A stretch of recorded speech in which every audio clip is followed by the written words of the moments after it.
Thank you, Madam Deputy Speaker. I too wish to speak in favour of Clause 13 and Amendment 13 and against Clause 2 remaining in the bill.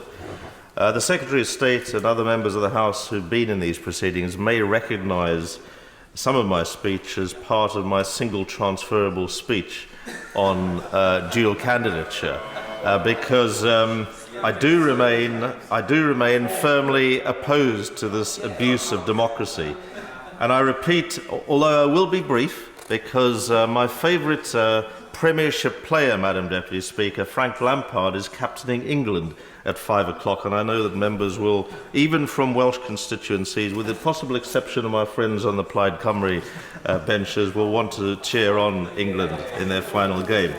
I repeat my basic argument expressed throughout the proceedings on the bill and the rationale for my ban in the 2006 Government of Wales Act on dual candidature, and it is this: it cannot be right for losers to become winners through the back door, despite having been rejected by the voters. That's an abuse of democracy. People who stand in a single member seat at the same time as on a list, in a list category, lose in the single member seat and end up getting elected anyway in defiance of the electorate's wishes. That is an abuse of democracy, and there's no real argument against that, how losers can become winners. There was a widespread abuse. In fact, it was practiced by 15 of the 20 Assembly members prior to the ban, who used taxpayers' money to open constituency offices in the very single-member seats in which they were defeated, and targeted those seats to try and win them back again at the following election by cherry-picking local issues against the constituency assembly members who had beaten them. Why are they so afraid of taking their choice to the people, and why is the government so afraid of democracy? Why are they so afraid of losing constituency elections that they need the lifebelt of standing on the lists as well as the Plaid Cymru leader, for whom I have considerable admiration despite all this, is doing in the Rhondda? In a leaked memorandum she wrote in August 2003, Leanne Woods was refreshingly honest about promoting the abuse of the dual candidature system by list members using taxpayers' money. With the 2006 Act ban removed by the government, there's nothing to stop this abuse from being practiced again. Indeed, I suspect she may need to reissue her guidance. Indeed, perhaps she could pass it round to all the political parties in Wales, so Labour, Conservatives, Lib Dems and UKIP can all exploit the system together instead of leaving it to Plaid Cymru members. Maybe the Secretary of State could issue it from the Wales office, so that it has the official approval he presumably wants by changing the law as he's now intending to do, despite the strength of the arguments against it. Because that document really is a Bible for the dual candidature the government and he is so enthusiastically preaching and wants to restore after its 2006 ban in the wake of these serial abuses. I remind him and the House of just how valuable this guide could be for all the political parties. If we're going to see the political system being brought into disrepute by the restoration of dual candidature and the ending of the ban following the serial abuses, then why can't all parties take part in it and just make sure that this decline in respect for the Assembly elections really is endemic in the system? Because that is what the Secretary of State is encouraging. Leanne Wood urged Plaid Cymru Assembly list members to concentrate tens of thousands of pounds of their local Assembly office budgets, paid for by taxpayers, in their target seats, in their party's target seats. She urged her party's list members to do only casework where it might benefit Plaid Cymru in those target seats, and only to attend civic and other events in the constituency if they thought that there were votes in it. There's been a deafening silence from ministers on this Bible for dual candidature, so I'm going to repeat its essential contents in case they haven't memorized my two previous speeches on it. I quote directly from a memorandum entitled, "What should be the role of the regional assembly member?" It perfectly illustrates a problem that we faced before the 2006 Act banned dual candidature in Wales.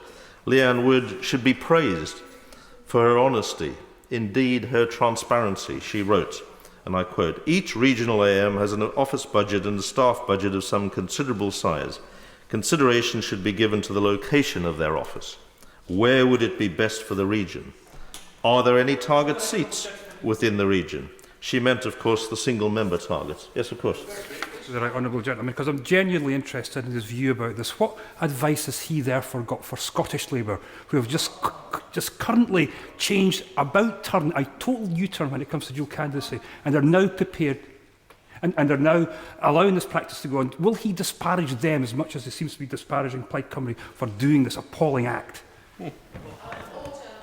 Hayne, before you answer the intervention, can I make it absolutely clear that we are talking about dual candidacy in Wales? I think probably you appreciated that, but this is the tight debate, and that is the subject of the debate for this amendment. Mr. Peter Hayne.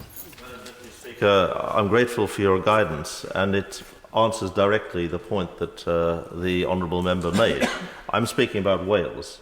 I'm not aware of serial abuses of the kind that have been practiced in Wales prior to the 2006 ban, of them occurring in Scotland. Indeed, I think that the codes that apply in Scotland may be different, but nevertheless, I note that the Speaker of the Scottish Parliament at the time, now the Lord Steele, actually attacked dual candidature in very similar terms that I'm doing so for Wales. Leanne Wood's Bible for dual candidature went on, and I quote, "We need to be thinking much more creatively as to how we better use staff budgets for furthering the aims of the party." And she again finished off with a refreshing burst of honesty that in an era of political spin can only be commended. She said, and I quote, "Regional Assembly members are in a unique position. They paid to work full-time in politics and have considerable budgets at their disposal. They need not be constrained by constituency casework and events and can be more choosy about their engagements, only attending events which further the party's cause. This can be achieved by following one simple golden rule. On receipt of every invitation, ask, 'How can my attendance at this event further the aims of Plaid Cymru?' If the answer is very little or not at all, then a pro forma letter of decline should be in order." Madam Deputy Speaker, all the arguments and evidence that I've cited, both in the last few minutes and in the report stage and before that in the committee stage, and before that at second reading, demonstrate that the ban was not partisan. The 2006 ban was not partisan, but instead enhanced democratic standards of all Welsh Assembly members. Indeed, I reminded the House that there were 6 Labour Assembly members, including 3 ministers, in the 2006 Assembly elections who would be defeated by a swing of 3% against them, a very small swing, and they would not have the lifebelt of dual candidature which I had removed. They no longer enjoyed the safety net of the regional list. 2 of them subsequently lost, as I'd indicated could have happened. The reform affected Labour candidates just as it applied to candidates of other parties, a point my honourable friend, the member for Clerkenwell, made so eloquently. Just to conclude, Madam Deputy Speaker, however, now that this government has officially blessed this practice and presumably will marshal the votes shortly to try and defeat our amendment, and presumably is doing so, as it appears, with the blessing of the Electoral Commission, sadly, I look forward to Labour being welcomed to the fold of running dual candidates again.